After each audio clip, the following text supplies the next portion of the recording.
Ayan, dahil birthday mo ngayon, hayaan mo nang papagandahin kita. Ayan, i-ribbon natin yung iyong buhok para naman meron akong magandang pangregalo sa'yo. Ayan, ang aking napakagandang client for today. In-applyan natin siya guys ng number 1.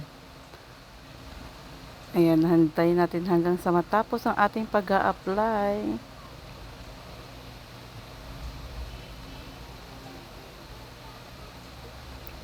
Siyempre, basta birthday girl, kailangan maganda.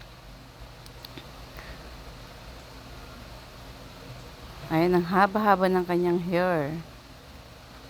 O, diba? Pangiti-ngiti siya kasi ang saya-saya niya. Nakariban ba naman ang buhok?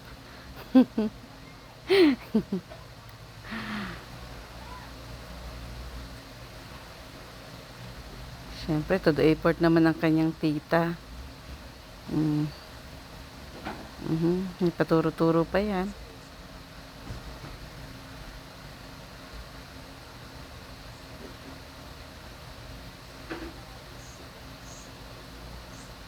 Ayan, i-blower na natin to guys para na-shampoohan na nga pala natin yan. So, planchahin natin at saka bago natin yan applyan ng number 2. Ayan.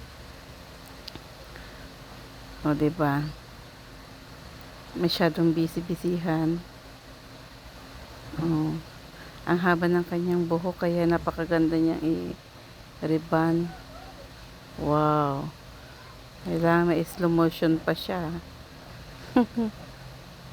Parang tuwan-tuwa naman yung batang ito. Ang saya-saya naman yun na nariban yung kanyang buhok. Siyempre guys, apply na natin yan ng number 2. Ayan yung number 2 na medisina. Ayan, tapos na nga pala yun guys. Vermont nga pala yung gamit natin dito.